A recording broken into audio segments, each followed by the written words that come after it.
नमस्कार दोस्तों, स्वागत है आप सभी लोगों का आपके अपने चैनल ट्रेडर स्टाइल में। दोस्तों आज हम बात करने वाले जोमेटो के ऊपर।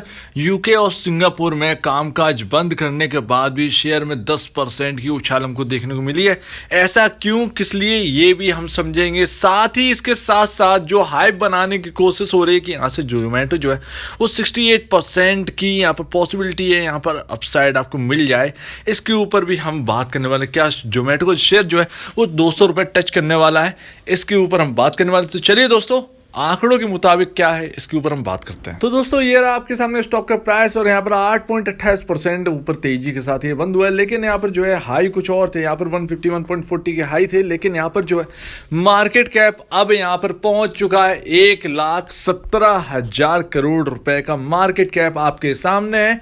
अब मार्केट कैप इतना मायने क्यों रखता है आपके लिए, क्योंकि अगर आपने यहाँ पर 15,000 रुपए यहाँ पर लगा के रखे हैं तो आप यहाँ पर जो है आप यहाँ पर होप करते हैं कि यहाँ पर आपका जो है पैसा दुगना हो जाएगा, तिगना हो जाएगा। लेकिन इससे ज़्यादा जो जोमेटो है, क्या इससे ज़्यादा आपको रिटर्न कभी दे सकता है, इसके ऊपर भी हम यहाँ पर जो है एक समझने वाले हैं इस चीज़ को। क्योंकि मार्केट कैप जो है वो 1,17,000 करोड़ के आसपास पहुँच गया है। तो लमसम अगर हम बात करें तो यहाँ पर अगर हम एक चीज़ देखें तो यहाँ पर रिलायंस के मार्केट कैप का 8% के आसपास यहाँ पर जो है वो यहाँ पर 8-8.5% के आसपास का मार्केट कैप जो है वो जोमेटो का है। जबकि अगर हम बात करें इसके नेट सेल की तो जोमेटो की जो नेट सेल है वो 2,400 करोड़ के आसपास की है। इस वक्त जो है अभी जो रिजल्ट आए थे उसके हिसाब से 1,900 करोड़ के आसपास की थी, ठीक है ना।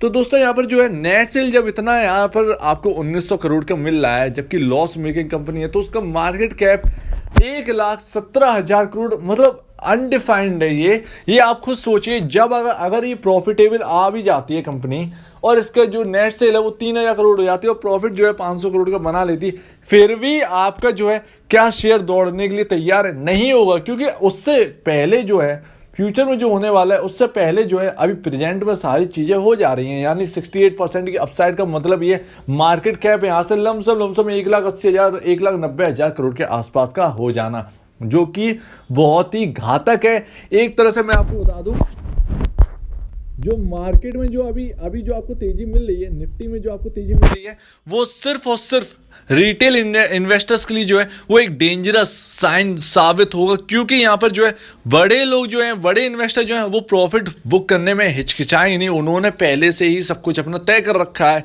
ठीक है ना। तो निफ्टी जितना ऊपर जा रही है, शेयर उतना ऊपर नहीं जा रहे हैं। लेकिन यहाँ पर जो है टोटल जो नुकसान है इतनी तेजी का, इतनी बेफालतू की तेजी का, क्योंकि हमने देखा Q4 की जो रिजल्ट, Q1 के जो रिजल्ट हैं वो यहाँ पर स्टॉक मार्केट में हर कंपनी के यहाँ पर खराब आए हैं। तो कुल मिला के यहाँ पर जो तेजी जो दिख रही है निफ्टी के अंदर, ये अनडिफाइंड है, एकदम बिल्कुल अंधा यहाँ पर कहें अंधा चल रही है। तो उसका जो खामियाजा है वो सिर्फ रिटेल इन्वेस्टर्स को देखने को मिलेगा। अब चाहे आप जोमेटो में आप शेयर प्राइस आपने रखा हो या कुछ भी कर रखा हो, आपको यहाँ पर देखने को मिलेगा वैसा सेम जैसा निफ्टी में हो रहा है, सेम टू सेम आप मार्केट की जगह यहां पर जो है स्टॉक में हो रहा है।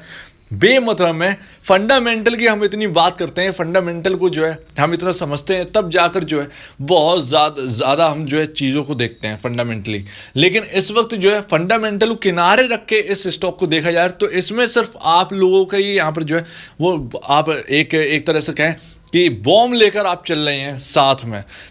तो ध्यान रखिएगा, यहाँ पर नई खरीदारी जोमेटो में नहीं करनी है। चाहे भले ही भैया यहाँ से जो है 60% का अपसाइड क्यों ना दे जाए, आपको दूर रहना है इस शेयर से, तो दूर रहना है। क्योंकि यहाँ पर जो है फंडामेंटली जो है बिल्कुल भी यहाँ पर नहीं है। अगर आप बात करें यहाँ पर सिंगापुर और यूके में जो है सब्सिडीज यहाँ पर जो है क्लोज कर दी गई हैं, तो वहाँ पर जो जोमेटो काम था वो बहुत अच्छा था। अब चाहे आपने रुपए बचाने के लिए क्यों ना कर दियो यहाँ पर जो है, लेकिन यहाँ पर जो है यूके और जो सिंगापुर में सब्सिडीज बंद की हैं उसको कुछ ना कुछ तो यहाँ पर जो है नेगेटिव यहाँ पर लेना ही है। क्योंकि यहाँ पर आप ध्यान रखिए, आप कहें कि सिंगापुर और यूके में जो है कंपनी घाटे में जा रही, तो इंडिया में कौन सा प्रॉफिटेबल में जा रही हैं आप? तो ध्यान रखिएगा, इंडिया में भी प्रॉफिट में नहीं हो, यूके और सिंगापुर में जो आपका बिजनेस है आप उसके बुनियाद पे कह रहे हैं कि यहाँ पर जो है लॉसेस में है, ये सब्सिडीज जो है लॉसेस में है, वो भी लॉस कर रही हैं। तो कोई मतलब नहीं है, इंडिया में आपकी जो कंपनी है वो भी लॉसेस में ही है। तो ध्यान रखिएगा दोस्तों, बिल्कुल भी यहाँ पर जो है आपको फंसना नहीं है जोमेटो के शेयर में। बिल्कुल आंकड़े आपके सामने हैं, सारी चीज़ें आपके सामने हैं। अब तक का सबसे बड़ा लॉस किया क्वार्टरली जोमेटो ने। तो ध्यान रखिएगा दोस्तों, बहुत ही ज़्यादा दिक्कत है। अब मैं आपको एक बात बताऊं, आगे आगे आप प्रॉफिट की बात करते हैं, कैसे प्रॉफिट में आएगी आप खुद सोचिए। स्विगी है, प्राइम आ चुका है, ठीक है ना, डिस्काउंट पे डिस्काउंट दिए जा रहे हैं, डिस्काउंट तो अपनी जेब से भी थोड़ा जा रहा है ना। तो जब तक आप डिस्काउंट देते रहेंगे, अगर आप डिस्काउंट देना भी बंद कर देंगे तो आपके लिए बहुत घातक अब हो जाएगा, इस कंपनी के लिए घातक। मान लीजिए कि स्विगी जो है वो 40% का डिस्काउंट तो देती है, दोनों कंपनीज देते हैं, जोमेटो और स्विगी जो है दे रहे हैं। अब अगर यहाँ पर जो है स्विगी बंद करते हैं अपना डिस्काउंट देना, तो ऑब्वियसली बात है लोग किस पर नज़र रखेंगे, जोमेटो के शेयर पर, जोमेटो की ओर भागने लगेंगे और स्विगी का जो बिजनेस है वो ठप पड़ जाएगा। जहाँ तक है आधे 50% तो यहाँ पर जो है ठप पड़ जाना है। तो वही चीज़ है, अगर यहाँ पर जो है स्विगी ये प्रॉफिटेबल में आने के लिए जोमेटो जो है वो अपना यहाँ पर डिस्काउंट कम कर देते तो भी इनको यहाँ पर दिक्कत हुई। तो डिस्काउंट की जो आदत पड़ गई है वो घातक है। तो ध्यान रखिएगा दोस्तों, यहाँ पर कुछ भी ऐसा नहीं है, आपके पास अगर आपके पास लॉट है, आपने पैसा मिल रहा है आपको, तो यहाँ पर जो है प्रॉफिट बुक करने की सोचिएगा, ना कि इस स्टॉक में रहने की। मार्केट में बहुत अच्छे शेयर्स हैं जो कि यहाँ पर जो है बहुत ही ज़्यादा लो कॉस्ट में मिल रहे हैं जोमेटो कंपैरिजन में। आप चाहें तो जोमेटो का पैसा जो है वो बर्गर किंग की तरफ शिफ्ट कर सकते हैं, ज़्यादा बेहतर रहेगा, स्विच कर लीजिए बर्गर किंग की तरफ। एक बर्गर किंग जो है वो आपको एक यहाँ पर बेहतर रिटर्न जो है वो आपको देने के लिए तैयार है, बेहतर रिटर्न जो है वो आपको दे सकता है। तो ध्यान रखिएगा दोस्तों, उम्मीद है आप मेरी बात को समझ गए होंगे। अगर आपको कुछ भी गलती लगती है तो प्लीज़ कमेंट सेक्शन में कहिएगा, कुछ पूछना है, कुछ बताएं तो प्लीज़ कमेंट सेक्शन में कहिएगा। और अगर आपको वीडियो अच्छी लगे तो लाइक करिए, चैनल करिए सब्सक्राइब, प्लस बेल आइकन को जरूर दबाइएगा ताकि आपके पास नए नए नोटिफिकेशन जो है वो आपके पास आते रहे। तो अब दीजिए मुझे इजाजत, वीडियो देखने के लिए बहुत बहुत धन्यवाद दोस्तों।